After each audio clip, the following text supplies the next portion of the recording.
ಸಾಯಿರಾಮ್. ಆತ್ಮೀಯ ವೀಕ್ಷಕ ಬಾಂಧವರಿಗೆಲ್ಲ ಇವತ್ತಿನ ಜೀವನಾಮೃತ ಕಾರ್ಯಕ್ರಮಕ್ಕೆ ಸ್ವಾಗತ ಸುಸ್ವಾಗತ. ವೀಕ್ಷಕರೇ, ಇವತ್ತು ನಾನು ಒಂದು ಎಪಿಸೋಡ್ ಯಾವ ವಿಷಯದ ಬಗ್ಗೆ ಮಾತಾಡ್ತೀನಿ ಅಂದರೆ, ಶನಿವಾರ ದಿವಸ ಪಬ್ಲಿಕ್ ಕಾಲ್ಸ್ಗೆ 2-3 ಕಾಲ್ ಬಂತು. ಆ ಕಾಲ್ ಬಗ್ಗೆ ನಾನು ಎಪಿಸೋಡ್ ಮಾಡ್ತೀನಿ ಅಂತ ಮಾತು ಕೊಟ್ಟಿದ್ದೆ. ಶನಿವಾರದಲ್ಲಿ ಯಾರೋ ಪಾಪ ಒಂದು ಲೇಡಿ ಕಾಲ್ ಮಾಡಿದ್ರು, ಇನ್ನೊಬ್ಬರು ಪಾಪ ಯಾರೋ ನನಗೂ ಊರ ಹೆಸರು ಮರ್ತೋಗಿದೆ, ಇಬ್ಬರು ಕಾಲ್ ಮಾಡಿದ್ರು. ಅವರಿಬ್ಬರಿಗೂ ಕೂಡ ನಾನು ಆ ಕಾಲಲ್ಲಿ ಹೇಳಿದಂಥ ಪ್ರಶ್ನೆಗೆ ಪರಿಹಾರ ನೀಡಲಿಕ್ಕೆ ಇವತ್ತಿನ ಎಪಿಸೋಡ್ ಮಾಡ್ತಾಯಿದ್ದೀನಿ. ಹಾಗಾದರೆ ಆ ಕಾಲಲ್ಲಿ ಕೇಳಿದಂಥ ಪ್ರಶ್ನೆ ಏನು ಅಂತ ಮೊದಲು ನಿಮಗೆ ತಿಳಿಸ್ತೀನಿ. ಅವ್ರಿಗೆ ಹೊಟ್ಟೆ ಊದ್ಕೊಳ್ಳುತ್ತಂತೆ ನೋಡಿ. ಒಬ್ಬರಿಗೆ ಯಾರೋ ಹೆಂಗಸು ಫೋನಲ್ಲಿ ಹೇಳಿದರು ಶನಿವಾರ ದಿವಸ, ನನಗೆ ಆಗಾಗ ಹೊಟ್ಟೆ ಉಬ್ಬರಿಸ್ಕೊಳ್ಳುತ್ತೆ, ಊದ್ಕೊಳ್ಳುತ್ತೆ ಅಂತ ಒಂದು ಮಾತು ಬಂದರು. ಕೆಲವ್ರಿಗೆ ಇದು ಕಾಯಿಲೆ ಅಲ್ಲ, ಇದೊಂದು ಪ್ರಯೋಗದಿಂದ ಆಗುವಂಥದ್ದು, ಹೊಟ್ಟೆ ಉಬ್ಬರಿಸ್ಕೊಳ್ಳುತ್ತೆ ಆಗಾಗ ಅಂತ. ಇನ್ನೊಬ್ಬರಿಗೆ ತಲೆನೋವು, ಮೈಕೆಲ್ಲ ನೋವಂತೆ. ಯಾರೊಬ್ಬರು ಶಿವಮೊಗ್ಗ ಕಡೆ ಯಾರೋ ಮಾತಾಡಿದ್ರು, ತಲೆನೋವು ಆಗಾಗ ಮೈಯೆಲ್ಲ ಬಾಡಿ ಪೇನ್ ಇರುತ್ತೆ, ನನಗೇನು ಅಂತ ಗೊತ್ತಾಗಲ್ಲ ಅಂತ ಹೇಳಿದರು. ಈ ಎರಡು ಸಮಸ್ಯೆಗೆ ಒಂದು ಎಪಿಸೋಡ್ ಮಾಡಬೇಕು ಅಂತ ಇವತ್ತು ನಾನು ಮಾಡ್ತಾಯಿದ್ದೀನಿ. ಇದಕ್ಕೆ ಡಾಕ್ಟರ್ ಹತ್ರ ಹೋದರೆ ಅವರು ಎಲ್ಲ ಎಂಡೋಸ್ಕೋಪಿ ಅಂತೆ, ಆಂಜಿಯೋಗ್ರಾಮು ಮತ್ತು ECG MRI ಸ್ಕ್ಯಾನಿಂಗು ಎಲ್ಲ ಟೆಸ್ಟ್ ಮಾಡಿಸ್ತಾರೆ. ಬಾಡಿಲಿ ಏನೂ ಡಿಫೆಕ್ಟ್ಸ್ ಇಲ್ಲ, ಯಾವುದೇ ಪ್ರಾಬ್ಲಮ್ ಇಲ್ಲ, ನಾರ್ಮಲ್ ಆಗಿದೆ ಅಂತ ಹೇಳಿ ಸಂತೈಸಿ ಸಮಾಧಾನ ಮಾಡಿ ಕಳಿಸ್ಕೊಡ್ತಾರೆ. ಆದರೆ ಇವರು ಏನು ಮಾಡ್ತಿದ್ದಾರೆ, ಹೊಟ್ಟೆ ಉಬ್ಬಿಸ್ಕೊಳ್ತಾ ಇರ್ತದೆ ಮತ್ತು ತಲೆನೋವು, ಬಾಡಿ ಪೇನ್ ಅಂತ ಇರ್ತದೆ.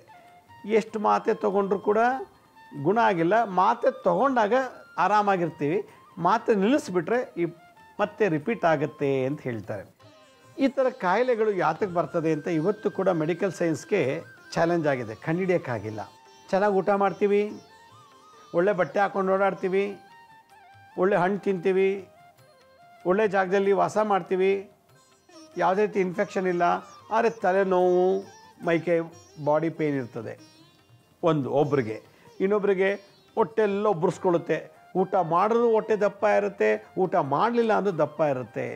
ಈ ಥರ ದೋಷ ಈ ಕಾಲ್ ಮಾಡಿ ಕೇಳಿದವ್ರಿಗೆ ಒಬ್ರಿಗೆ ಅಲ್ಲ, ಅದು ಭಾಳಷ್ಟು ಜನಕ್ಕಿದೆ. ಇದು ನನ್ನ 35 ವರ್ಷದಿಂದ ಈ ಥರ ನೋಡಿದ್ದು ಸುಮಾರು ಜನಕ್ಕೆ. ಅದರಲ್ಲೂ ಹುಣ್ಣಿಮೆ ಅಮಾವಾಸ್ಯೆ ದಿವಸ ಈ ಥರ ಹೊಟ್ಟೆಲ್ಲ ಉಬ್ಬರಿಸ್ಕೊಂಬಿಟ್ಟು ಅಂತ ತೆಗ್ತಾರೆ. ಎಲ್ಲ ಒಂದು 5-5 ನಿಮಿಷ 10 ನಿಮಿಷಕ್ಕೆ ಇನ್ನೂ ಊಟನೇ ಮಾಡಿಲ್ಲ. ಡಾಕ್ಟ್ರ್ ಹೇಳ್ತಾಯಿದ್ದು ಗ್ಯಾಸ್ಟ್ರಿಕ್ಸ್ ಅಂತ, ಗ್ಯಾಸ್ಟ್ರಬಲ್ ಅಪ್ಪ, ಗ್ಯಾಸ್ಟ್ರಾಟಿಕ್ಸ್ ಅಂತಾರೆ. ಅದಕ್ಕೆ ಒಂದು ಲಿಕ್ವಿಡ್ ಸಿರಪ್ಪು ಅಥವಾ ಒಂದು ಟ್ಯಾಬ್ಲೆಟ್ಸ್ ಕೊಡ್ತಾರೆ.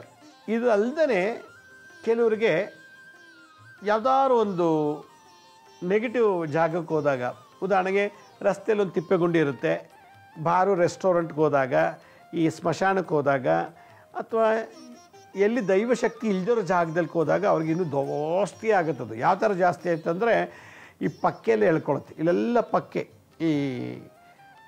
ಈ ಜಾಗದಲ್ಲಿ ರೈಟ್ ಸೈಡು ಲೆಫ್ಟ್ ಸೈಡೆಲ್ಲ ಎಳ್ದಂಗೆ ಆಗುತ್ತೆ, ಯಾರೋ ಎಳ್ದಂಗೆ ಆಗುತ್ತೆ. ಆಗ ಹಿಂಗೆ ಬಗ್ಗೋ ಕೂತ್ಕೋಬೇಕು, ಅಲ್ಲಿವರೆಗೂ ಅವ್ರಿಗೆ ಸಮಾಧಾನ ಆಗೋದಿಲ್ಲ. ಆ ಥರ ಜಾಗಕ್ಕೆ ಈ ಹೊಟ್ಟೆ ಊದ್ಕೊಳ್ಳೋದೊಂದು ಬೇರೆ, ಹೊಟ್ಟೆ ಯಾವಾಗ ಜಾಸ್ತಿ ಎಕ್ಸ್ಪ್ಯಾಂಡ್ ಆಯಿತು ಇಲ್ಲೆಲ್ಲ ಪೇಯ್ನ್ ಶುರುವಾಗುತ್ತೆ, ಏನೋ ಒಂದು ರೀತಿ ಎಳೆದು ತಗ್ಲಾಕ್ತಂಗೆ ಆಗುತ್ತೆ. ಈಗ ನಾವು ಶರ್ಟ್ ಬಿಚ್ಚಿ ಹ್ಯಾಂಗರ್ಗೆ ಹಾಕ್ತೀವಲ್ಲ, ಹಾಗಾಗ್ತಂಗೆ ಆಗುತ್ತೆ. ಒಂದು ಟವಲ್ ತೆಗೆದು ಒಣಗಾಕ್ತಂಗೆ ಆಗುತ್ತೆ, ಆ ರೀತಿಯಲ್ಲಿ ಪೇಯ್ನ್ ಬಂದುಬಿಡುತ್ತೆ. ಈ ಥರದ್ದು ಭಾಳಷ್ಟು ಜನಕ್ಕಿದೆ. ಆದರೆ ಅವ್ರಿಗೆ ಯಾವ ರೀತಿ ಗುಣಪಡಿಸ್ಕೋಬೇಕು ಅಂತಿಲ್ಲ. ಆಯುರ್ವೇದಕ್ಕೆ ಹೋದೆ ಗುಣ ಆಗಿಲ್ಲ ಅಂತಾರೆ, ಅಲೋಪತಿಗೆ ಹೋದೆ ಗುಣ ಆಗಿಲ್ಲ ಅಂತಾರೆ, ಯುನಾನಿ, ನಾಟಿ ಔಷಧಿ, ಮನೆ ಮದ್ದು ಎಲ್ಲ ಥರನೂ ಔಷಧಿ ತೊಗೊಂಡಾಯಿತು, ಇದು ಹೊಟ್ಟೆ ಉಪ್ಕೊಳ್ಳುತ್ತೆ, ಇಲ್ಲೆಲ್ಲ ಎಳ್ತ್ಕೊ ಬರುತ್ತೆ, ಹೊಟ್ಟೆಲೇನೋ ಇಸಕ್ತಂಗಾಗುತ್ತೆ ಅಂತ.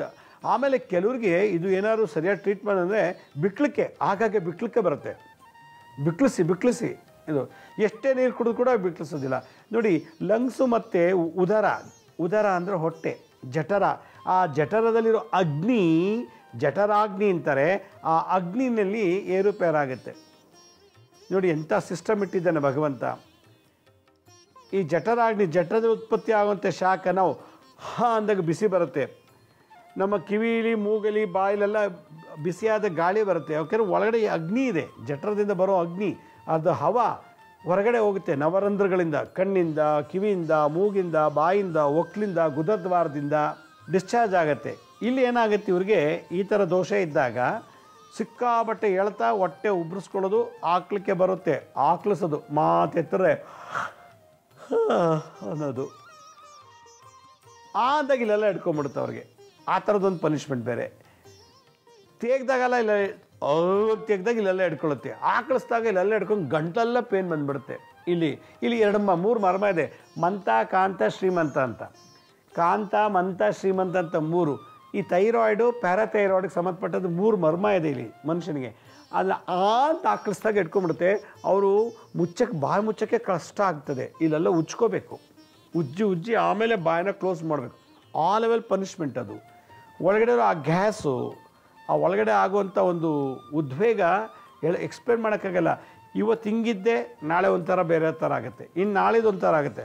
ಒಟ್ಲ ಸೇಮ್ ಸಿಮ್ಟಮ್ಸು, ಲಕ್ಷಣ ಒಂದೇ, ಅದರಲ್ಲೂ ಕೂಡ ಏರುಪೇರು ಆಗ್ತಾ ಹೋಗ್ತಾ ಇರ್ತದೆ. ಇದಕ್ಕೆ ಡಾಕ್ಟ್ರಿಗೆ ಪತ್ತೆ ಹಚ್ಚೋಕ್ಕೆ ಆಗ್ತಿಲ್ಲ. ಇದು ಸುಮಾರು ನನಗೆ 40 ವರ್ಷ 1000 ಜನ ಬಂದು ಹೋಗಿದ್ದಾರೆ, ಯಾಕೆ ಹಿಂಗಾಗತ್ತೆ ಅಂತ. ನಾನು ಇದನ್ನು ರಿಸರ್ಚ್ ಮಾಡಿ ಸಂಶೋಧನೆ ಮಾಡಿ ಆಮೇಲೆ ಇಲ್ಲೇನೋ ಒಂದು ತೊಂದರೆ ಇದೆ ಅಂತ. ಇದು ಒಂದು, ತಿಂದೇ ಇರಲಿ, ಕುಡಿದೇ ಹೋಗಲಿ, ತಲೆನೋವು, ಮೈಯೆಲ್ಲ ಭಾರ, ಕೂತ್ರೆ ಹೇಳೋಕ್ಕಾಗಲ್ಲ, ನಿಂತರೆ ಕೂತ್ಕೊಳ್ಳೋಕ್ಕಾಗಲ್ಲ, ಮೈ ಪೂರ್ತಿ ಭಾರ, ಪೇಯ್ನ್ ಒಂಥರ. ಇವತ್ತು ಇಲ್ಲಿತ್ತು, ಸಂಜೆಗೆ ಇಲ್ಲಿ ಶುರುವಾಗತ್ತೆ, ನಾಳೆ ಬೆಳಗ್ಗೆ ಇಲ್ಲಿ ಬಂತು, ನಾಳೆ ಬೆಳಗ್ಗೆ ಸೊಂಟಕ್ಕೆ ಹೋಯ್ತು, ಆ ಪೇನು ಓಡಾಡ್ತಿರ್ತದೆ ಬಾಡಿ ಒಳಗೆ, ಇಲ್ಲಿಂದ ಅಲ್ಲಿಗೆ, ಕತ್ತಿಂದ ಭುಜ ಬಂತು, ಭುಜದಿಂದ ಸೊಂಟಕ್ಕೆ ಹೋಯ್ತು, ಸೊಂಟದಿಂದ ಕಾಲಿಗೋಯ್ತು, ಕಾಲಿಂದ ಪಾದದಿಂದ ತಲೆಗೆ ಬಂತು. ಇಂಥ ದಿವಸ ಇಂಥ ಕಡೆನೇ ಪೇಯ್ನ್ ಇದೆ ಅಂತ ಹೇಳಲಿಕ್ಕಾಗೋದಿಲ್ಲ. ಆ ಥರ ಬಾಡಿ ಪೇಯ್ನ್ ಇದೆ ಕೆಲವ್ರಿಗೆ. ಯಾವಾಗ ಪೇಯ್ನ್ ಬಾಡಿಯಿಂದ ಪಾರ್ಟ್ ಬೈ ಪಾರ್ಟ್ ಒಂದು ಜಾಗದಿಂದ ಇನ್ನೊಂದು ಜಾಗಕ್ಕೆ ಎಕ್ಸ್ಚೇಂಜ್ ಆಗ್ತಿರ್ತದೆ, ಟ್ರಾನ್ಸ್ಫರ್ ಆಗ್ತಿರ್ತದೆ, ಆಗ ಬ್ರೈನಲ್ಲಿ ತಲೆಗೂ ನೋವು ಬರುತ್ತೆ. ಇದಕ್ಕೆ ರೂಟ್ ಕಾಸ್ ಏನು, ಮೂಲ ಕಾರಣ ಏನಿದಕ್ಕೆ? ಚೆನ್ನಾಗಿ ತಿಂತಾರೆ, ಏನು ತಿನ್ನೋದೇನು ಕಮ್ಮಿ ತಿಂತಾರಾ? ಭಾಳ ಚೆನ್ನಾಗಿ ತಿಂತಾರೆ, ಇನ್ನು 3 ಹೊತ್ತು 4 ಹೊತ್ತು ಕಾಫಿ ಟೀ ಕುಡಿತಾರೆ, ಹಣ್ಣಿನ ಜ್ಯೂಸ್ ಅಂತೆ ಅದು ಇದು. ಕೆಲವರು ಚಕ್ಲಿ ನಿಪ್ಪಿಟ್ಟು ಕೋಡುಬಳೆ ಸಮಯ ಸಂದರ್ಭದಲ್ಲಿ ತಿಂತಾ ಕೂತಿರ್ತಾರೆ, ಪುರ್ಸೊತ್ತಿಲ್ಲದೆ ತಿಂತಾರೆ, ಪುರ್ಸೊತ್ತಿಲ್ಲದೆ ಕುಡಿತಾರೆ. ಆದ್ರೆ ಯಾಕೆ ಈ ರೋಗ? ಒಂದು, ಒಳ್ಳೆ ಮಂಚದ ಮಲಗ್ತಾರೆ, ಒಳ್ಳೆ ಹೈಟೆಕ್ ಮನೇಲಿದ್ದಾರೆ, ಒಳ್ಳೆ ವಾಸ್ತು ಇರೋ ಮನೆ, ಆ ಮನೆಯೊಳಗೆ ಹೋಗಿ ಮೈ ಭಾರ, ಮೈ ನೋವು, ತಲೆ ನೋವು ಕೊಡುವಂಥದ್ದು ಏನೂ ಇರೋದಿಲ್ಲ ದೋಷ. ಆದರೆ ಭೌತಿಕವಾಗಿ ಫಿಸಿಕಲ್ಲಾಗಿ ತುಂಬ ಸಫರ್ ಪಡ್ತಿರ್ತಾರೆ. ಯಾರೋ ಹೇಳೋದಿದ್ದು ವಾಸ್ತು ದೋಷ ಅಂತೇಳಿ. ವಾಸ್ತು ದೋಷ ಅಂದರೆ ಆ ದೋಷ ಎಲ್ರಿಗೂ ಅಪ್ಲೈ ಆಗಬೇಕು. ಯಾಕೆ ಇವರೊಬ್ಬರಿಗೆ ಬಂತು? ಆಮೇಲೆ 5 ಜನ ವಾಸ ಮಾಡಿ 5 ಜನಕ್ಕೂ ತಲೆನೋವು ಬರಬೇಕು, ಬಾಡಿ ಪೇನ್ ಬರಬೇಕು, 5 ಜನಕ್ಕೂ ಹೊಟ್ಟೆ ಉಬ್ಬರಿಸ್ಕೋಬೇಕು, ಅಂತ ತೆಗಬೇಕು, ಇಲ್ಲಿ ಎಲ್ಲ ಹಿಡ್ಕೋಬೇಕು. ಯಾಕೆ ಇವರೊಬ್ಬರಿಗೆ ಬರ್ತಿದೆ? ವಾಸ್ತು ದೋಷ ಅಲ್ಲ ಅಂತ ನನ್ನ ಅಭಿಪ್ರಾಯ. ಎಲ್ಲೂ ವಾಸ್ತು ದೋಷ ಇಲ್ಲ, ನಮ್ಮ ಜಾತಕದಲ್ಲೇ ದೋಷ, ನಮ್ಮ ಆಚಾರ ವಿಚಾರ ಸಂಸ್ಕಾರದಲ್ಲೇ ದೋಷ. ಇದು ಒಂದು. ಎರಡನೇದು, ಕೆಲವ್ರಿಗೆ ಊಟದಲ್ಲಿ ಮದ್ದಂತ ಹಾಕ್ಬಿಟ್ಟಿರ್ತಾರೆ. ಮದ್ದಲ್ಲಿ 4 ಥರ. ಒಂದು, ಈ ಗಿಡಗಳಿಗೆ ಗದ್ದೆಗಳಲ್ಲಿ ಯೂಸ್ ಮಾಡ್ತೀವಲ್ಲ ನಾವು, ಕೆಮಿಕಲ್ಸು, ಯೂರಿಯಾ ಅದು ಇದೆಲ್ಲ, ಅದನ್ನು ಚೆನ್ನಾಗಿ ಖಾರವಾಗಿರೋ ಪದಾರ್ಥದಲ್ಲಿ ಮಿಕ್ಸ್ ಮಾಡಿಬಿಟ್ರೆ ಕೆಮಿಕಲ್ ಹಾಕಿದೆ ಅಂತ ಗೊತ್ತಾಗಲ್ಲ. ಅದೇನು ಮಾಡುತ್ತೆ, ನಮ್ಮ ಸಣ್ಣ ಕರಳು ದೊಡ್ಡ ಕರಳು ಡ್ಯಾಮೇಜ್ ಮಾಡುತ್ತೆ. ಯಾವಾಗ ಡ್ಯಾಮೇಜ್ ಆಯಿತು, ಆ ಡ್ಯಾಮೇಜಿಂದ ಬರೋ ಲೀಕೇಜ್ ಎಲ್ಲ ಸೇರಿಕೊಂಡು ಹೊಟ್ಟೆ ಉಬ್ರ ಆಗುತ್ತೆ, ಆಗ ಅಂತ ಬರ್ತದೆ. ಇದು ಒಂದು. ಎರಡನೇದು, ಈ ಓತಿ ಕ್ಯಾತ ಅಂತ ಬರ್ತದೆ, ಅದರದ್ದು ಕೆಲವು ಮಲ ಇರ್ತದೆ, ಅದು ಮಲನ ತಂದು ಮಿಕ್ಸ್ ಮಾಡಿ ತಿನ್ನಿಸ್ಬಿಡ್ತಾರೆ. ಇನ್ನೊಂದು, ಕೆಲವು ಪ್ರಾಣಿಗಳ ವಿಷ, ಹಾವಿನ ವಿಷನ ಕೂಡ ಸಂಗ್ರಹ ಮಾಡ್ತಾರೆ, ಕೆಲವು ಮಾರ್ತಾರೆ. ಹಾವಿನ ವಿಷ ಕೆಲವು ಔಷಧಿಗೆ ತಯಾರು ಮಾಡಲಿಕ್ಕೆ ಯೂಸ್ ಮಾಡ್ತಾರೆ. ಹಾವನ್ನು ಹಿಡಿದು ಅದರ ಕಕ್ಸಿ ಅದು ವಿಷನ ಇಟ್ಕೊಂಡಿರ್ತಾರೆ. ಹಾವಿನ ವಿಷನ ನಿಧಾನಕ್ಕೆ ಹಾಕ್ತಾರೆ. ಕೆಲವು ಪಾಯ್ಸನ್ಸೇ ಇದೆ, ಸ್ಟಿರಾಯ್ಡ್ಸ್ ಕೆಲವುದೆಲ್ಲ, ಅದನ್ನು ನಿಧಾನಕ್ಕೆ ಬಜ್ಜಿ, ಬೋಂಡ, ಮೊಸರನ್ನದಲ್ಲಿ ಹಾಕೋರು ಗೊತ್ತಾಗಲ್ಲ, ಸ್ವೀಟಲ್ಲಿ ಹಾಕೋರು ಗೊತ್ತಾಗೋದಿಲ್ಲ. ನಮಗೆ ಟೇಸ್ಟ್ ಚೆನ್ನಾಗಿರ್ತದೆ, ಅದು ಒಳಗಿರ್ತದೆ, ಗೊತ್ತಾಗೋದಿಲ್ಲ. ಕೆಲವೊಂದು ಪ್ರಾಣಿದು ಮಾಂಸದ ಮುದ್ದೆ, ಅದರದ್ದನ್ನೆಲ್ಲ ಮಿಕ್ಸ್ ಮಾಡಿ ಅದಕ್ಕೇನೋ ಒಂದು ಗಿಡದ ಮೂಲಿಕೆ ಹಾಕಿ ಮದ್ದು ಅಂತ ಮಾಡ್ತಾರೆ, ಅದನ್ನು ಊಟದಲ್ಲಿ ಹಾಕ್ಬಿಡ್ತಾರೆ. ಅದಾಗ್ತಾಗ ಈ ರೀತಿ ಒಂದು ಪ್ರಾಬ್ಲಮ್ ಬರ್ತದೆ. ಹೊಟ್ಟೆ ಎಲ್ಲ ಉಬ್ಬರಿಸ್ಕೊಳ್ಳೋದು, ಅನ್ನೋದು, ಇಟ್ಕೊಳಂಗಾಗೋದು, ಒಂದು ಬಕೆಟ್ ಎದ್ದ ತಕ್ಷಣ ಪಟ್ ಅಂತ ಇಟ್ಕೊಂಡ್ಬಿಡುತ್ತೆ, ಒಂದು ಮೇಲೆ ತಿಳಿವಾಗಿ ಪಟ್ ಅಂತ ಇಟ್ಕೊಂಡ್ಬಿಡುತ್ತೆ, ಈ ಥರದ್ದೆಲ್ಲ. ಇದು ಒಂದು. ಎರಡನೇದು, ಈಗ ಆಗಲಿ ಅಂತಲೇ ಕೂಡ ಕೆಲವು ಮಂತ್ರಗಳಿವೆ, ಮಾಟ ಮಂತ್ರಗಳಿವೆ, ಬ್ಲ್ಯಾಕ್ ಮ್ಯಾಜಿಕ್ ಇದೆ. ಅದರಲ್ಲಿ ಈ ಆದಿ ಕಾಟೇರಿ ಅಂಥೇಳಿ ಈ ಕಟ್ಟುಗಳು ಮಾಡ್ತಾರೆ. ಮಾರಿ ಕಟ್ಟು, ಯಕ್ಷಿಣಿ ಕಟ್ಟು, ರೌದ್ರ ಕಟ್ಟು ಅಂತೇಳಿ ಮಾಡಿರ್ತಾರೆ. ಅದನ್ನು ಮಾಡಿಬಿಟ್ಟು ಯಾರಿಗೆ ಈ ಥರ ನರಳಬೇಕೋ ಅಂಥವ್ರ ಹೆಸರು ಹೇಳಿಬಿಟ್ಟು ಅದನ್ನು ಕಟ್ಟಂತ ಮಾಡಿಬಿಟ್ಟು ಅದನ್ನು ಅವ್ರು ಹೋಗೋ ಬರೋ ಜಾಗ ಅಥವಾ ಇರೋ ವಾಸ ಜಾಗದಲ್ಲಿ ಊತಾಕ್ಬಿಟ್ರೆ ಅಥವಾ ಅವ್ರ ಕಣ್ಣು ಕಾಣದಿರೋ ಜಾಗದಲ್ಲಿ ಇಟ್ಬಿಟ್ಟ ಅಂದರೆ ಅದು ತೆಗೆಯೋವರೆಗೂ ರೀತಿ ಇರ್ತದೆ. ಒಂದು ಮಾಟ ಮಂತ್ರನ ಈ ಥರ ಮಾಡಿ. ಇನ್ನೊಂದು ಈ ಸ್ಮಶಾನದ ಸತ್ತ ಹೆಣದ ಭಸ್ಮ ಇರ್ತದೆ. ಸತ್ತ ಹೆಣದ ಭಸ್ಮ ಮಹಾ ಪಾಯ್ಸನ್. ಅದು ಹೊಟ್ಟೆಯೊಳಗೆ ತೊಗೊಂಡ್ರೆ ಭಾಳ ದೊಡ್ಡ ಪಾಯ್ಸನ್. ಅದು ಮೈಗೆ ಹಚ್ಕೋಬೋದು. ಅಘೋರಿಗಳು, ನಾಗಸಾಧುಗಳು, ಹರಿದ್ವಾರ, ಋಷಿಕೇಶಲ್ಲೆಲ್ಲ ಆ ಸತ್ತ ಹೆಣದ ಭಸ್ಮವನ್ನು ಮೈಗೆ ಹಣಗೆಲ್ಲ ಹಚ್ಕೋತಾರೆ, ಅವ್ರಿಗೇನು ಪ್ರಾಬ್ಲಮ್ ಆಗೋಲ್ಲ. ಅದು ಹೊಟ್ಟೆ ಒಳಗೆ ಹೋಗ್ಬಿಟ್ರೆ ಭಾಳ ಕಷ್ಟ. ಸತ್ತ ಹೆಣದ ಭಸ್ಮವನ್ನು ತೊಗೊಂಬಂದು ಕಾಟೇರಿ ಪ್ರಯೋಗ ಅಂತಿದೆ, ಕಾಟೇರಿ ಮಂತ್ರ. ಆ ಕಾಟೇರಮ್ಮ ದೇವದ ಮಂತ್ರ ಹೇಳಿಬಿಟ್ಟು ಯಾರು ಕೊಡಬೇಕು ಅವ್ರು ಕೊಟ್ಟು ತಿನ್ನಿಸ್ಬಿಟ್ಟ ಅಂತಂದರೆ ಈ ಥರ ದೋಷಗಳು ಬರ್ತದೆ. ಒಂದು ಮದ್ದಾಕಿರ್ಬೋದು ಊಟದಲ್ಲಿ, ಇನ್ನೊಂದು ಪ್ರಯೋಗ ಆಗಿರ್ಬೋದು, ಅಭಿಚಾರ ಪ್ರಯೋಗ, ಕಾಟೇರಿ ಪ್ರಯೋಗ ಅಂತೇಳಿ. ಇದಿಷ್ಟೇನಾದ್ರು ಆಗಿತ್ತು ಅಂದರೆ ಅವ್ರಿಗೇನಾಗುತ್ತೆ, ಈ ದೋಷ ಬರ್ತದೆ. ತಲೆನೋವು ಬರ್ತಾ ಇರ್ತದೆ, ದಿನಕ್ಕೆ ಒಂದೊಂದು ಜಾಗದಲ್ಲಿ ಪೇಯ್ನ್. ಇವತ್ತು ಇಲ್ಲಿತ್ತು ಪೇಯ್ನ್, ನಾಳೆ ಪಾದಕ್ಕೋಯ್ತು, ಪಾದದಿಂದ ತಲೆನೋವು ಬಂತು, ತಲೆನೋವಿಂದ ಎದೆ ನೋವು ಬಂತು. ಹೀಗೆ ಆ ಪೇನು ಶಿಫ್ಟ್ ಆಗ್ತಿರ್ತದೆ, ಟ್ರಾನ್ಸ್ಫರ್ ಆಗ್ತಿರ್ತದೆ. ಸ್ಥಿರವಾಗಿ ಬಾಡಿ ಪೇನ್ ಇರಲಿಲ್ಲ. ಹುಣ್ಣಿಮೆ ಅಮಾವಾಸ್ಯೆ ಬಂದಾಗ ಈ 2 ಕೇಸ್ಗೂ ತುಂಬ ಟ್ರಬಲ್ಲೇ.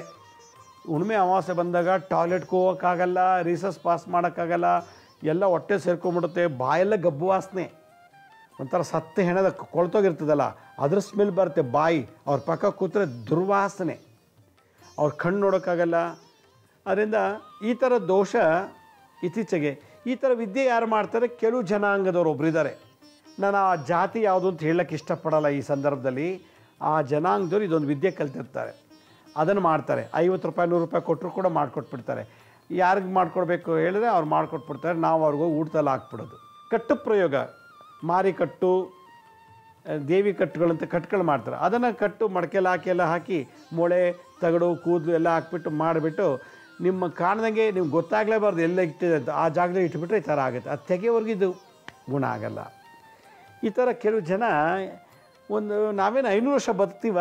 ಈಗ ಮಾಟ ಮಂತ್ರ ಮಾಡಿಸ್ಕೊಂಬಂದ್ರೆ, ಈಗ ಲಕ್ಷ್ಮೀ ಶ್ರೀನಿವಾಸಿಗೆ ಮಾಟ ಮಾಡಿಸ್ಬಿಟ್ರು ಅಂತ ಇಟ್ಕೊಳ್ಳಿ. ನನಗೆ ಯಾರು ಮಾಟ ಮಂತ್ರ ಮಾಡಿಸಿದ್ರು ಅವ್ರು 500 ವರ್ಷ ಬದುಕ್ತಾರ, ಹೋಗಲಿ. ನನ್ನ ಮಾಟ ಮಂತ್ರ ಮಾಡಿ ನನ್ನ ಸಾಯಿಸ್ಬಿಡ್ಲಿ, ಪರವಾಗಿಲ್ಲ. ನನ್ನನ್ನು ಸಾಯಿಸಿದ್ಮೇಲೆ ಅವ್ರು 500 ವರ್ಷ ಬದುಕ್ತಾರ, ಅವರು ಸಾಯ್ಬೇಕಲ್ವಾ?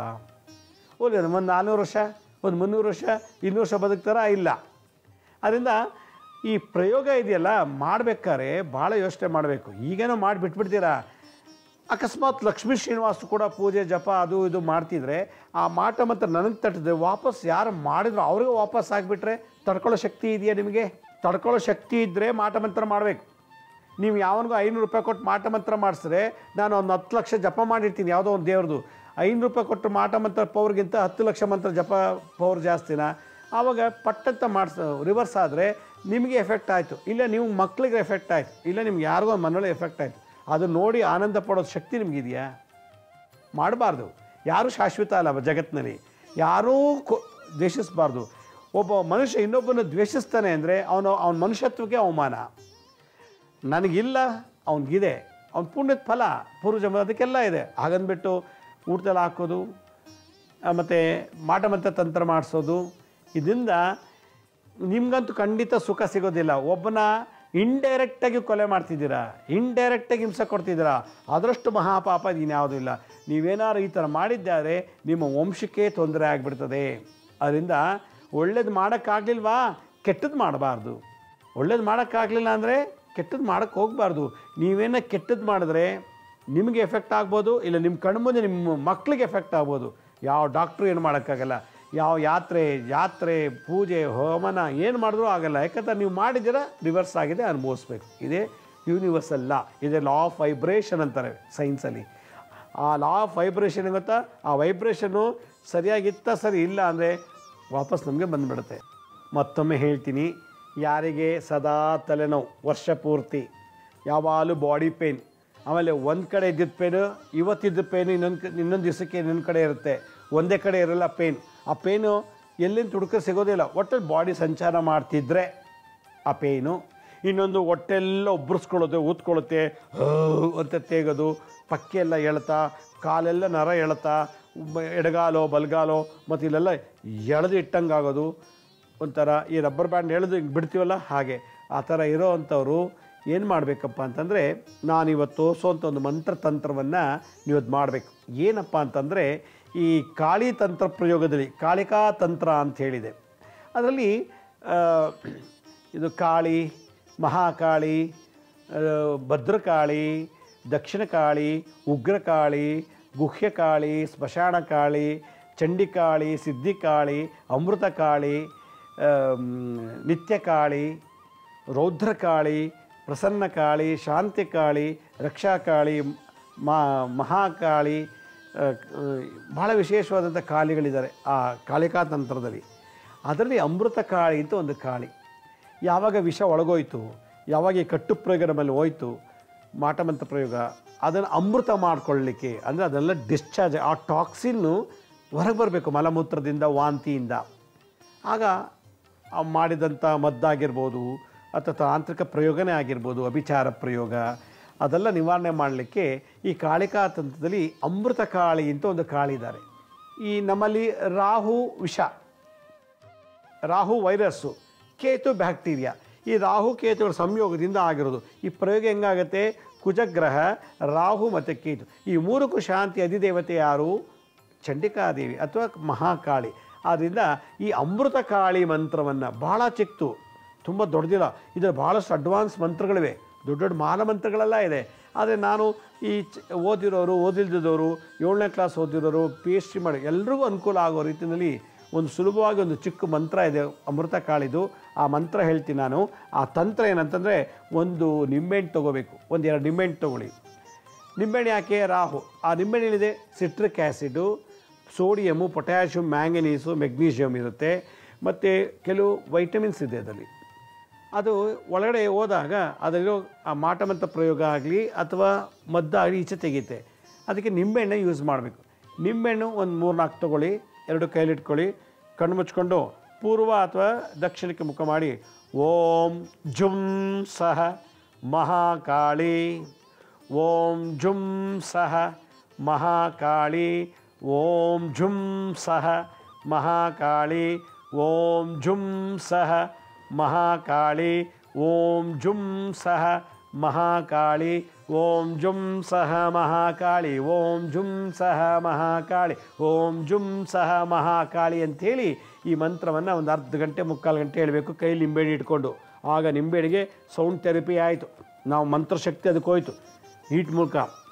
ಆಗ ಏನಾಯಿತು, ಅದಕ್ಕೆ ಮಂತ್ರ ಅಭಿಮಂತ್ರ ಆದಾಗ ಅದು ಎನರ್ಜೈಸ್ ಆಯಿತು, ತನ್ನಲ್ಲಿ ನ್ಯಾಚುರಲ್ ಆಗಿರೋ ಶಕ್ತಿ ಜೊತೆಗೆ ಮಂತ್ರಶಕ್ತಿ ಸೇರಿತು. ಅದನ್ನೇನು ಮಾಡಬೇಕು, ಒಂದು ಲೋಟ ತೊಗೊಂಡು ಕಟ್ ಮಾಡಿ ಬೆಳಗ್ಗೆ ಮಧ್ಯಾಹ್ನ ರಾತ್ರಿ ಜ್ಯೂಸ್ ಕುಡಿಬೇಕು, ನಿಂಬೆಹಣ್ಣು ಜ್ಯೂಸ್.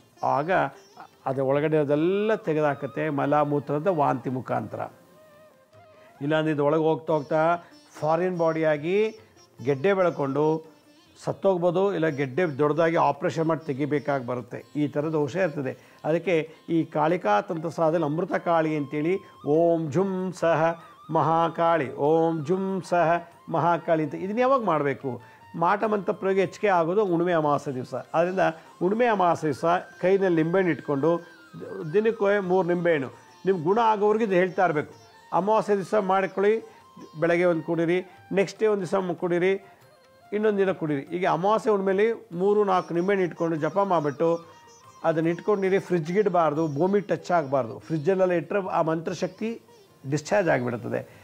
ಕುಡಿತಾ ಬನ್ನಿ.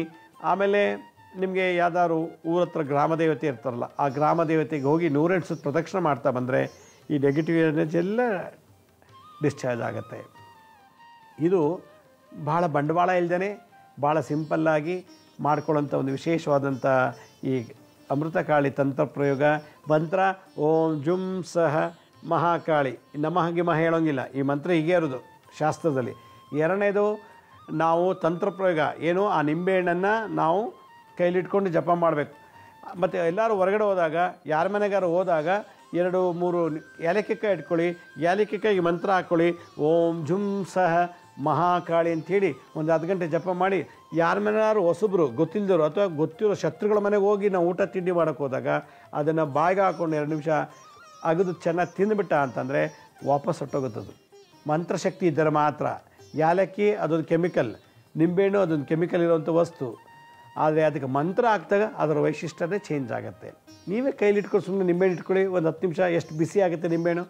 ಫ್ರಿಜ್ಜಲ್ಲಿ ನಿಂಬೆಹಣ್ಣು ತೊಗೊಂಬಿಟ್ಟು ಕೈಲಿ ಇಟ್ಕೊಂಡು ಕೂತ್ಕೊಳ್ಳಿ, 10 ನಿಮಿಷಕ್ಕೆ ಬಿಸಿ ಆಯಿತು. ಹಾಗೆ ಆ ನಿಂಬೆಹಣ್ಣಿಗೆ ಮಂತ್ರಶಕ್ತಿ ಹೋದಾಗ ಇನ್ನೆಷ್ಟು ಫಲ ಬರ್ತದೆ. ಆದ್ದರಿಂದ ಆಮೇಲೆ ಆಗಾಗ ಓಂ ಜುಂ ಸಹ ಮಹಾಕಾಳಿತ ಕೂತ ನಿಂತಾಗ ಮಲಗುವಾಗ ಜಪ ಮಾಡ್ತಿದ್ರೆ ಆಗ ಆ ನರನಾಡಿಗಳಲ್ಲಿರತಕ್ಕಂಥ ದ್ವೇಷ ಅಸೂಯೆಯಿಂದ ಮಾಡಿದಂಥ ಮಾಟಮಂತ್ರ ಪ್ರಯೋಗ ನಿವಾರಣೆ ಆಗುತ್ತೆ. ಇದು ಹೋಗ್ತಾ ಹೋಗ್ತಾ ಹೋಗ್ತಾ ಹೋಗ್ತಾ ನಿಮಗೆ ಅನಿಸುತ್ತೆ ಭಾರ ಇದ್ದದ್ದು ತೂಕ ಇದ್ದಂಥ ದೇಹ ತುಂಬ ಭಾರ ವೇಟೆಲ್ಲ ಕಮ್ಮಿ ಹಾಕಿ ತನಗೆ ತಾನೇ ರಿಲೀಸ್ ಆಗುತ್ತೆ. ಬಹುಶಃ ಶನಿವಾರ ಮಾಡಿದಂಥ ಆ ಪಬ್ಲಿಕ್ ಕಾಲಿಗೆ ಇದೊಂದು ಎಪಿಸೋಡ್ ನಾನು ಮಾಡಿದ್ದೀನಿ. ಇದು ಅವ್ರಿಗೆ ಅನ್ವಯಿಸುತ್ತೆ, ಸೂಕ್ತ ಅಂತ ಅನ್ನಿಸ್ಬೋದು ಅಂತ ಹೇಳ್ತಾ ಇವತ್ತಿನ ಸಂಚಿಕೆಯನ್ನು ಮುಗಿಸ್ತಾ ಇದ್ದೀನಿ. ವೀಕ್ಷಕರೇ, ನಮ್ಮ ಹಳೆ ಸಂಚಿಕೆಗಳು ಯಾರು ನೋಡೋಕ್ಕಾಗಿಲ್ಲೋ ನಮ್ಮ ಶಿರ್ಡಿ ಸಾಯಿ ಭಿಕ್ಷಾ ಕೇಂದ್ರ ಮತ್ತು ಹೆಲ್ತ್ ಸೈನ್ಸ್ ಅಂತ 2 ಯೂಟ್ಯೂಬ್ ಚಾನಲ್ ಇದೆ. ಇದ್ರ ಜೊತೆ SSBK ಜ್ಞಾನೋದಯ ಅಂತ ಒಂದು ಮ್ಯೂಸಿಕ್ ಚಾನಲ್ ಇದೆ. 3ಕ್ಕೆ ಸಬ್ಸ್ಕ್ರೈಬ್ ಮಾಡ್ಕೊಳ್ಳಿ. ಪಕ್ಕದ ಬೆಲ್ ಬಟನ್ ಪ್ರೆಸ್ ಮಾಡಿ. ನೋಡಾದ್ಮೇಲೆ ಲೈಕನ್ನು ಬಟನ್ ಪ್ರೆಸ್ ಮಾಡಿ. ಆ ಲಿಂಕನ್ನು ನಿಮ್ಮ ಬಂಧು ಮಿತ್ರರಿಗೆ ವಾಟ್ಸಪ್ ಮುಖಾಂತರ ಇಮೇಲ್ ಮುಖಾಂತರ ಶೇರ್ ಮಾಡಿ. ಗುರುಜಿ ಲಕ್ಷ್ಮೀ ಶ್ರೀನಿವಾಸ್ ಅಂತೇಳಿ ಫೇಸ್ಬುಕ್ಕು, ಇನ್ಸ್ಟಾಗ್ರಾಮು, ಟ್ವಿಟ್ಟರು, ಲಿಂಕ್ಡ್ಇನ್ ಕೂಡ ಅಪ್ಲೋಡ್ ಮಾಡ್ತಾಯಿದ್ದೀವಿ.